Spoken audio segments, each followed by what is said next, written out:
Bom, Vicente, vamos entrando para o terceiro bloco e geralmente esse bloco nós deixamos mais para falar sobre o tratamento, né? E como é que se maneja esse paciente? Ele deve ser visto de quanto em quanto tempo? Como é que é a questão do líquido, do sal, dos medicamentos hoje em dia? Vou fazer um parênteses pequeno antes de entrar, assim, como é que nós prevenimos de ter insuficiência cardíaca? Porque hoje nós devemos tratar o diabetes antes de ter diabetes, não deixar o paciente ter diabetes, não deixar a insuficiência cardíaca se desenvolver. Então isso passa por tratar a hipertensão arterial adequadamente, né, para não ter insuficiência cardíaca, tratar a hipertensão arterial, evitar os problemas que levam ao infarto, quais sejam o colesterol na alimentação, evitar os alimentos de origem animal, fazer exercício, não fumar, aqueles fatores de risco muito comentados, né, tratar peso elevado, né, evitar de ficar com peso muito elevado, porque isso leva a diabetes, síndrome metabólica. Então é muito importante nós prevenirmos, né, para não termos muitos mais casos de insuficiência cardíaca que com a idade, infelizmente, nós vamos tendo. Aí o tratamento muito oportuno, muito interessante, né, esta colocação, em termos de que o paciente com insuficiência cardíaca, ele tem muito líquido. E a primeira coisa que vai melhorar a falta de ar dele, nós usamos diuréticos, que vão desidratar, vão enxugar, vão tirar, desinchar este líquido. Isso nos pacientes com insuficiência cardíaca mais avançada. Então, eles vão ter que restringir a quantidade de líquido. E isto não é uma coisa muito fácil. O paciente tem sede, está usando remédios muitas vezes que estão tirando o líquido e ele tem sede.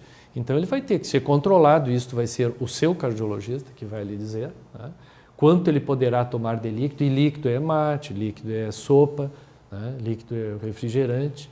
Ele vai ter que ter um controle da quantidade de líquido que ele vai ingerir durante o dia, principalmente os pacientes com insuficiência cardíaca mais avançada. Aqueles graus que nós falamos, 1, 2, 3, 4 lá, o grau 3, grau 4, seriam aqueles pacientes que têm muita falta de ar, até parados. O outro aspecto que é a ingesta excessiva de sal, onde vai o sal, vai água. Então nós temos que evitar o excesso de sal, né? Nós consideramos, conforme também a gravidade, quantidade de sal deve ser diminuída, tá? O normal para menos, o normal do gaúcho é comer um pouco demais, né, o sal. E isso nós estamos entrando num terreno que é a adesão, ou seja, o paciente seguir o tratamento, ele voltar, deve ver com o seu médico, cada 1, 2 meses, se o paciente está estável, ele vai combinar com o seu cardiologista, porque passa o tempo, a Organização Mundial de Saúde até tem eu li em algum lugar um tópico que diz assim, mais de 3 meses o paciente está automedicando-se na hipertensão, na insuficiência cardíaca. Porque passa 3 meses e ele começa, eu tomo 3 remédios, vou tomar menos 1, vou tomar metade, esse eu tomo 2 comprimidos, 3, é muito comprimido, vou tomar 1, e de repente ele não toma os comprimidos e volta a ficar com falta de ar. Então, esta volta do paciente, né, esse monitoramento, nós olharmos o paciente novamente de vez em quando, é muito importante. Isso seria 1 mês, 2 meses, quando ele está mais descompensado, mais falta de ar, mais edema, ele vai vir mais vezes, né, por ano. Se não, cada 1, 2 meses, uma revisão, o senhor está bem. Também tem assim colegas que fazem, e eu em pacientes mais graves tenho a conduta, olha, se houver problema, começar a ter muita falta de ar, começar a inchar, o senhor toma mais um medicamento, combinamos lá o Lasix, a furosemida, toma 1, 2 comprimidos e vai me ligar, mas já toma, diminui o líquido e vai me telefonar até antes de vir aqui, eu vou falar com o senhor, mas já use o medicamento e vamos lhe ver logo, não vamos esperar 1 mês, 2 meses. Isso é muito dinâmico, né? Às vezes o paciente vem bem e ele tem uma infecção respiratória, uma gripe, e tem uma broncopneumonia. E isto descompensa o coração. Aí ele deverá vir antes. No inverno, os nossos hospitais ficam muito cheios porque as pessoas têm pneumonia né? E às vezes tem pacientes cardiopatas que têm pneumonia e entram em insuficiência cardíaca. Descompensam, desequilibram a sua insuficiência cardíaca. Então, no tratamento, nós temos o segmento, essas medidas de ordem geral, né, quanto a líquido, sal, que vai ser orientado pelo seu cardiologista, mas vai ser diminuído. Temos medicamentos, nós falamos anteriormente, com resultados assim muito bons, né? São beta-bloqueadores, carvedilol, tem uns mais novos, nebivolol, né? Não vamos entrar em muitos detalhes, tem medicamentos mais antigos, mais novos.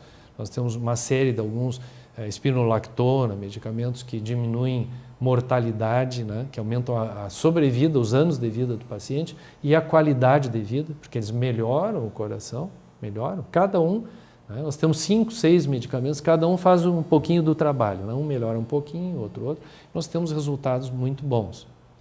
E nós estávamos comentando ali antes, nós temos assim perspectivas futuras de tratamentos com célula-tronco. Eu falo perspectivas futuras porque ainda é reservado para pacientes especiais, que estão muito mal, que já não tem como fazer cateterismo, ponte de safena, botar molinha, e eles têm assim uma grande dilatação que não se conseguiu com o tratamento adequado que se usa hoje em dia, uma melhora.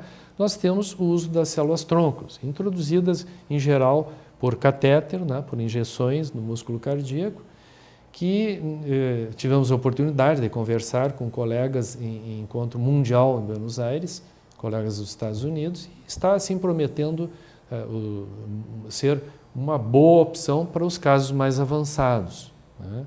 A gente temia inicialmente que a célula-tronco, e quando eu falo célula-tronco é aquela que vai ser tirada da medula do paciente, né?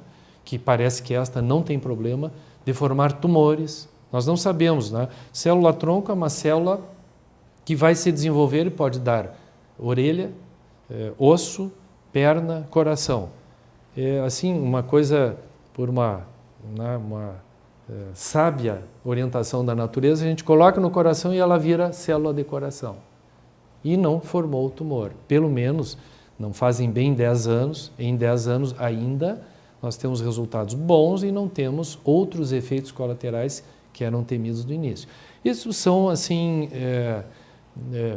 condutas bem mais, assim, até a nível experimental, mas já de uso, né, já tem muitos anos, nós estamos acompanhando, né, e poderá ser uma boa opção para aquelas pessoas que, como você disse, né, vão ficando mais idosas. Nós temos mais pacientes com insuficiência cardíaca, mais idosos vão ter tido mais arteriosclerose, mais infarto, mais isquemia, e chega um ponto que nós não temos mais o que oferecer.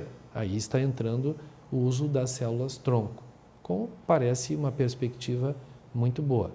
Uma visão assim do que o futuro pode nos oferecer. Mas o presente está nos oferecendo opções muito boas, principalmente a nível, como nós estamos fazendo aqui, informação para as pessoas.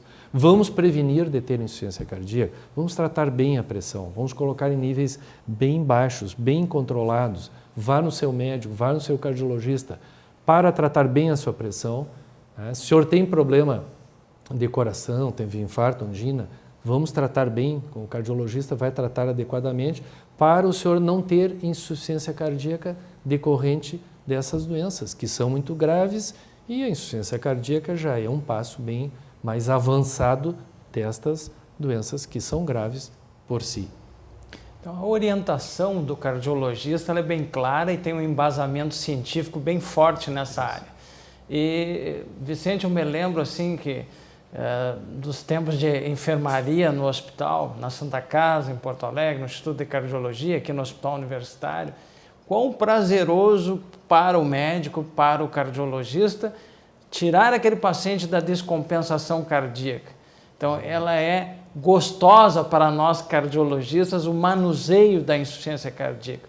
E desgostoso é se o paciente não tem adesividade ao tratamento. E o Dr. Vicente colocou muito bem que a necessidade do retorno ambulatorial de cada mês ou a cada 2 meses, subir numa balancinha, ver se o tornozelo está inchado ou não, são detalhes. Não engordou. Né? Se você tem insuficiência cardíaca, aumentou 5 quilos, pode ser 5 litros, pode estar inchado.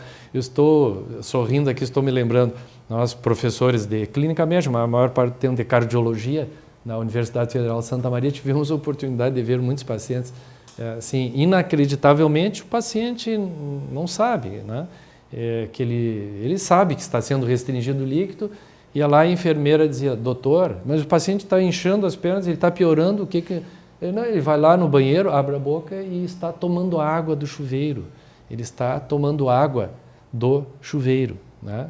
Quando ele vai tomar banho, quando chegamos lá, o paciente, né, não estava conseguindo compensar, ele estava inchando, nós demos diuréticos, prescrevíamos, óbvio, vamos ter que aumentar o diurético, né? Mas por que ele está piorando? Ele não tem infecção, não tem nada, ele estava ingerindo líquido de alguma maneira, ele descobriu uma maneira até engraçada. Isso me faz lembrar também o que guardava o sal num pacotinho dentro do armário, debaixo do pijama.